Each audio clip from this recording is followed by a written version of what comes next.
2018년 상반기 연예가를 뜨겁게 달궜던 사건, 사고. 그 6개월간의 기록이 담긴 연예계 사건일지 정리해봤습니다.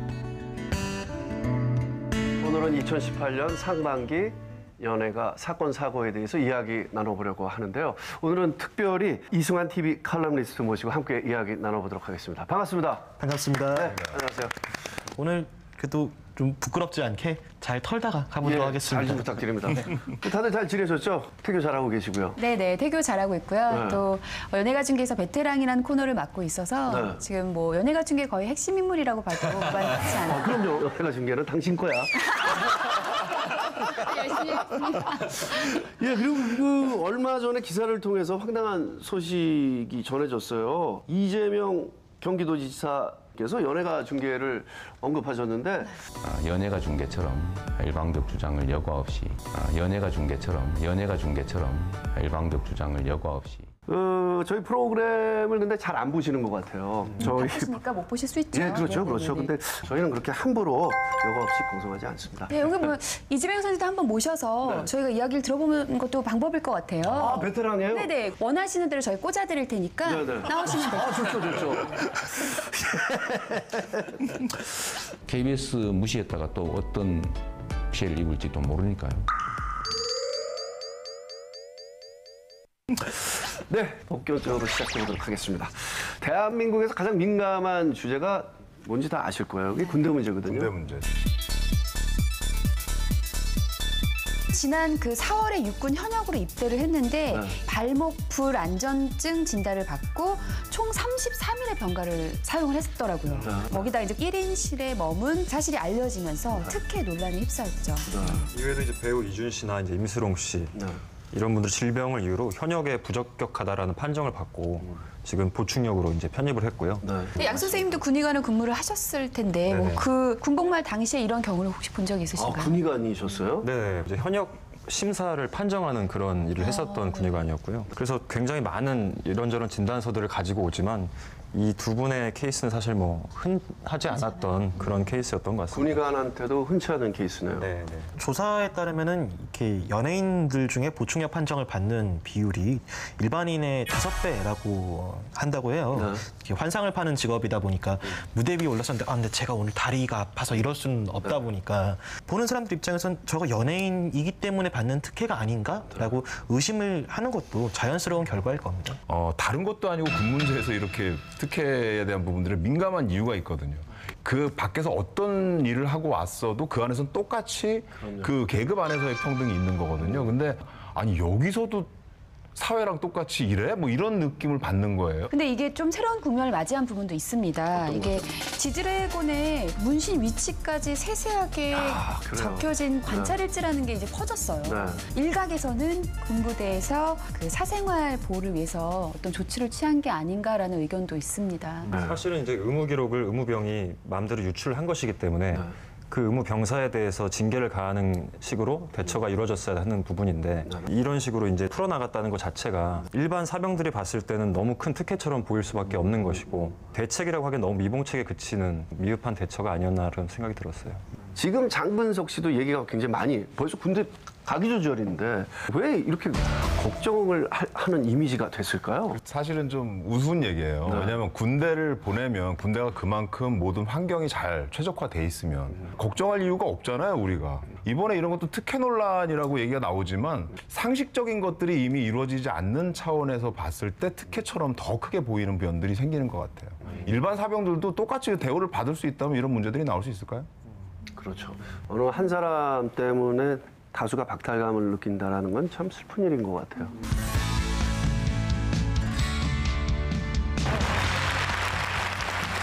꼭 한 번만이라도 가봤으면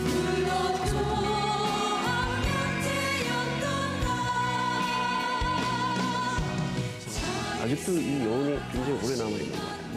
우리가 좀 빨간 색깔들 진짜 많이 보였는데 네. 레드벨벳 빨간 맛 노래 부르고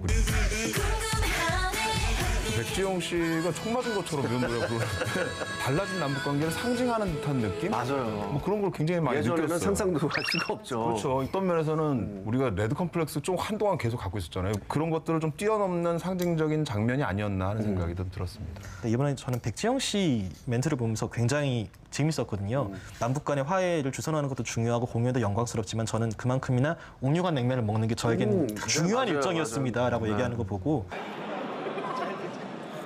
사실 공연이 중요한 거지만 저는 이 냉면도 공연만큼 중요하게 생각했거든요. 아 어쩌면은 이게 또 새로운 시작일지도 모르겠다. 이렇게 그런 엄청난 무게감만 있는 게 아니라 가볍게 농담을 주고받을 수도 있는 관계로 나아가는 첫 단추가 되지 않을까. 그때 제가 딱 한 번 그런 생각을 했어요. 제가 계속 배우로 전향하지 말고 가수를 했었어야 했나. 아유 간사하다. 좀 안타까웠습니다. 그리고 가을에도 또 공연이 기획이 되고 있다고 하니까 그때 이제 가수를 한번 신분으로 가셔야죠. 가수를 한번 가서 기대하겠습니다. 네, 김장은 씨 부탁드려요. 그래요. 이제 편하게 이렇게. 예.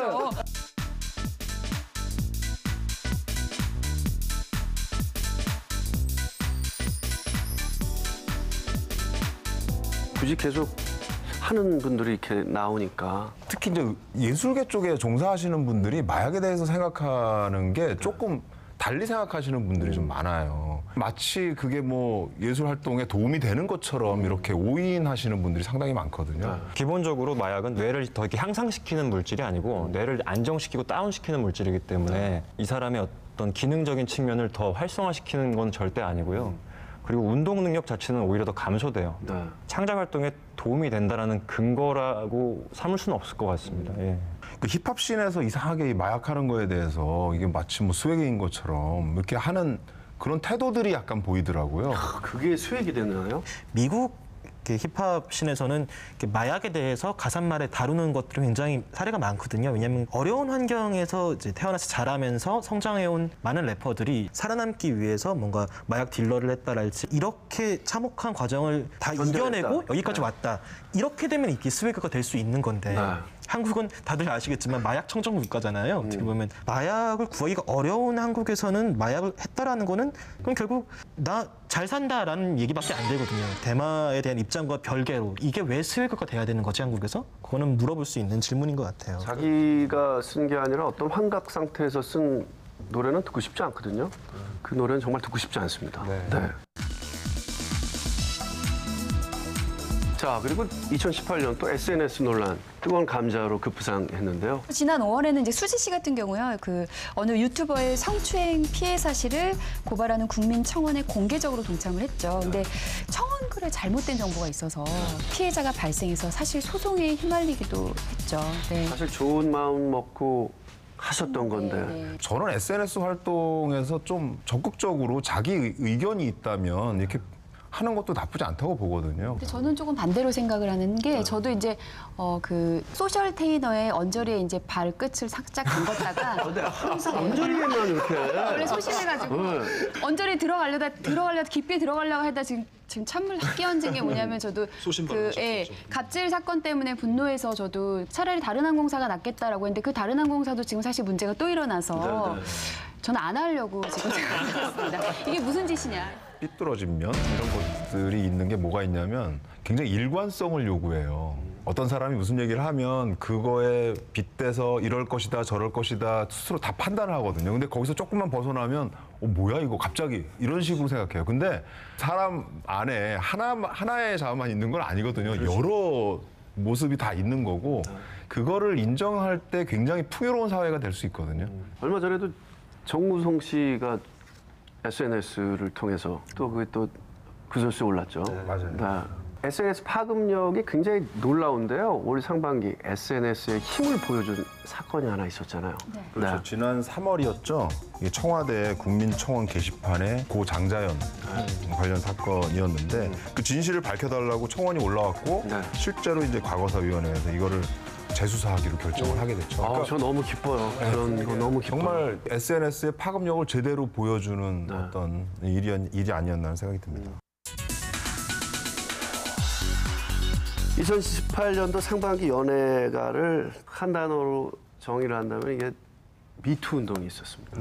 1월에 그 서지현 검사가 시작했죠. 그 용기 있는 미투 운동이 확산이 되면서 문화예술계를 넘어서 또 연예계까지, 뭐 정치계까지 확산이 됐는데 이게 충격일 수밖에 없는 게 우리가 늘 봐왔던 모습하고 너무나 다른 얘기들이 탁 등장하니까 저 믿을 수 없는 부분들이 생기죠. 천만요정으로 불렸던 오달수 씨 같은 경우도 그 사건에 연루돼서 나온 거에 사실은 저는 굉장히 놀랐어요. 그리고 조민기 씨 같은 경우는 극단적인 선택을 하는 사례까지 나와서 김생민 씨 역시 평소에는 굉장히 성실하고 자기 일 열심히 하고 근검절약하는 그런 이미지를 구축해 와서 사실은 제1의 전성기에 가까웠죠. 이거를 누리기 시작하던 때에 이제 과거의 행적이 이제 폭로가 되면서 전성기가 순식간에 이제 끝나게 된 거죠. 사실 이번 미투 운동에서 좀 놀랍기도 안타깝기도 했던 부분이 뭐냐면 조재현 씨랑 김기덕 감독님이 최근에 와가지고 다시 두 분 다 억울하다면서 폭로한 분들을 오히려 고소를 했어요. 이게 지금 현재 진실 공방이 왔다 갔다 하고 있는 상황이거든요. 근데 다들 아시겠지만 두 분 다 기혼자시잖아요. 근데 너무나 나와서 그렇게 당당하게 얘기하시는 부분들에 있어서 대중들의 입장에서는 이해하기가 좀 어려운 부분들이 많이 있는 것 같아요.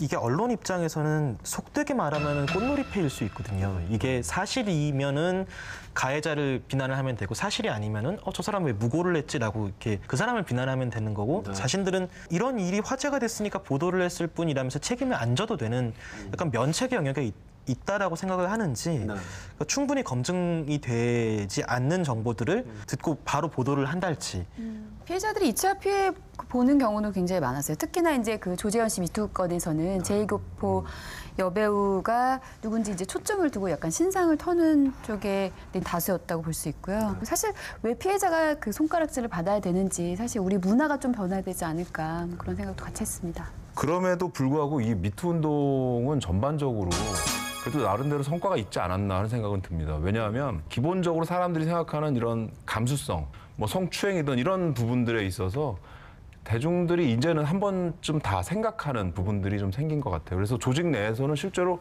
내가 이런 얘기를 해도 될까? 이런 행동을 해도 될까? 이런 거에 대해서 한 번쯤 계속 생각을 하게 되는 부분들이 있거든요. 그리고 이런 사례들이 점점 쌓이면 쌓일수록 더 좋은 부분이라고 생각하는 게 옛날에는 이런 피해 사실을 이야기를 하는 생존자들이 내 인생은 다 망가졌고 나는 이제 희망이 없다라는 듯한 표정으로 이야기를 해야 되게 진심인 것처럼 여기고 피해자다운 피해자상이라는 게 있을 것이다라고 사람들이 환상을 많이 가졌는데 이 이후에도 되게 여러 가지 삶의 형태가 있다라는 게 드러날수록 내가 받은 피해에 대해서 이야기를 해도 되는구나라고 자신감을 갖는 사람들도 분명히 더 많아질 거거든요.